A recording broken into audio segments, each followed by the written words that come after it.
Padayon pa karon ang paghimay sa resulta sa pisikal nga inspeksyon og technical evaluation sa COA sa tulo ka proyekto nga gisugdan kaniadto sa administrasyon sa Nipanaw nga si kanhi Mayor Boy Dako Plaza II ug gihunong sa Butuan City Government karon. Particular transactions being covered by the disallowance, they're required actually to refund the money, not only to make sure that the checks are to refund the money. In fact, they're given 6 months to do it.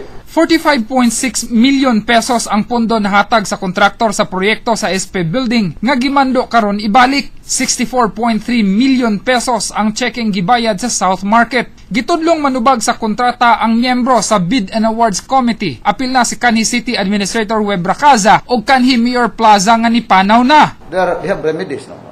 If they feel that the notice of disallowance is they have some points against it, no, to overcome their liability, they can either file a request for reconsideration or an appeal.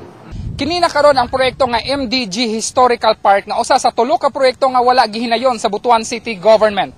Atong makita nga doon na pipila ka mga poste nga natukod og pipila ka mga pader.